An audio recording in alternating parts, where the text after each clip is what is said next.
அனைவருக்கும் வணக்கம். இந்த வீடியோவில் நம்ம பார்க்க போகிற டாபிக் என்னன்னு பார்த்தீங்கன்னா, லிட்ரரி ஒர்க்ஸில் 12வது போயம் பார்க்க போகிறோம். Poem 12, stopping by woods on a snowy evening. Stopping by woods on a snowy evening. இது ஏற்கனவே சிலபஸில் இருந்த டாபிக் தான், இது புது டாபிக் கிடையாது. ஸோ இது ரொம்ப ஈஸியான போயம், ரொம்ப அழகாக இருக்கும். வாசிக்க வாசிக்க ரொம்ப இம்ப்ரெஸ் ஆகிற மாதிரி தான் இருக்கும். ஓகேவா?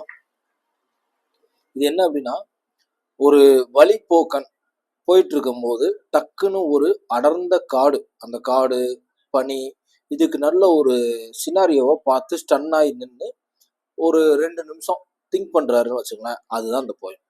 ஓகேங்களா?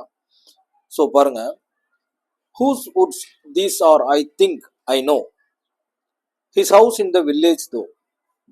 இந்த காடு நடந்து போறாரு, இந்த காடு யாரோடது அப்படின்னு நினைச்சுக்கிட்டு அவர் நினைக்கிறாரு, எனக்கு தெரியும் கண்டிப்பா இவரோட வீடு இங்கதான் பக்கத்துல எங்கேயோ இருக்கு, இந்த காட்டுக்கு ஓனரா இருக்கவரோட வீடு பக்கத்துல தான் இருக்கு. He will not see me stopping here to watch his woods fill up with snow. கண்டிப்பா அவரால் பார்க்க முடியாது, நான் இங்க நின்று அவருடைய காட்டை பார்த்துட்டு, அவருடைய காடு ஸ்னோவால் நிரம்பி இருக்கு, அந்த அழகை நான் பார்த்துட்டு இருக்கேன் அப்படின்னு அவரால் பார்க்க முடியாது. My little horse must think it queer to stop without a farmhouse near, between the woods and Franz Lake, the darkest evening of the year. இந்த பர்சன் என்னன்னா குதிரை மேல போயிட்டு இருக்காரு. குதிரை மேல போயிட்டு இருக்கப்போதான் அந்த அழகா பார்த்து என்ன செய்யறாரு, அந்த வழிபோக்கனா இருந்து ரசிக்கிறாரு. ஓகேவா? ஸோ இப்ப அவருடைய குதிரை நினைக்கும், என்ன நினைக்கும் அப்படின்னாருன்னா, கண்டிப்பா என் குதிரை நினைக்கும், ஏன் இவன் ஃபார்ம் ஹவுஸ், அதாவது ஃபார்ம் ஹவுஸ்னா உங்களுக்கு தெரியும், அந்த குதிரை கட்டுற இடம் இதெல்லாம் இல்லை அந்த இடத்துல. ஃபார்ம் ஹவுஸே இல்லாத இடத்துல, அதுவும் இந்த காட்டுக்கு நடுவுல, ஒரு ஃப்ரீஸான லேக்குக்கு நடுவுல, அதுவும் இந்த டார்க்கஸ்ட் ஈவினிங்ல ஏன் இவர் நிப்பாட்டி இருக்காரு, குதிரை நம்மளை ஏன் நிப்பாட்டி இருக்காரு அப்படின்னு சொல்லி யோசிக்கும் அப்படின்னு சொல்லி சொல்றாரு. He gives his horns belly a shake. அந்த குதிரை கட்டியிருப்பாங்களா அந்த பட்டி, அதுக்கு பேர் தான் ஹார்னஸ்னு பேர். அதுல பெல் இருக்கும். அது என்ன பண்ணுமா, he gives his harness belly a shake to ask if there is some mistake.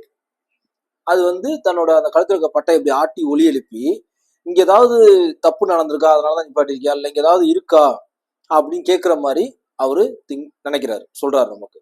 The only other sounds the sweep of easy wind and downy flake. அந்த பெல் சவுண்டை தவிர்த்து அங்க கேட்குற ஒரே சவுண்ட் என்னன்னா, விண்ட், காத்தடிக்கிற சவுண்டு, அந்த ஸ்வீப் போற sound இல்லையா, அந்த சவுண்டும் பனித்துளி விழுகுது இல்ல, டவுனி ஃபிளேக் அப்படிங்கிறது பனித்துளி விழுகிற சவுண்டு தான் கேக்குது அங்க. The woods are lovely dark and deep. அந்த காடு ரொம்ப அழகாவும் அடர்த்தியாகவும் ரொம்ப ஆழமாகவும் இருக்கு. But I have promises to keep. But ஆனா எனக்கு நிறைவேற்ற வேண்டிய கடமை நிறைய இருக்கு, ஆனால் நான் நிறைவேற்ற வேண்டிய வாக்குறுதி என்ன, and miles to go before I sleep, and miles to go before I sleep. நான் நெடுந்தூரம் போக வேண்டியது இருக்கு தூங்குறதுக்கு முன்னாடி, நைட்டுக்குள்ள நான் முன்னாடியே என்ன சீக்கிரம் பல மைல்கள் போய் ஆகும்.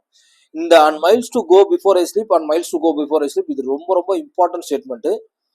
இது ஒரு இடத்துல வரும், நான் அந்த இடத்துல வரப்ப சொல்றேன். ஓகேவா? ஏன்னா இதை சொன்னது யாரு அப்படின்னு சொல்லி ஒரு கேள்வி உண்டு.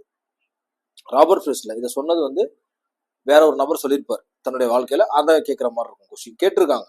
ஓகேவா? ஸோ இந்த போயம் இதோட முடியுது. இந்த போயம் எழுதுனது ராபர்ட் ஃப்ராஸ்ட் அப்படிங்கிறது. ஓகேவா? ஸோ ரொம்ப அழகான போயம், சின்ன போயம் தான், இதுல ஒன்றும் பெருசா ஒக்காபுலரி இதுலேயும் இல்லை. ஓகேவா? ஸோ இந்த போயம் 12th போயம் எக்ஸ்பிளனேஷன் முடிஞ்சிருச்சு. ஓகேவா?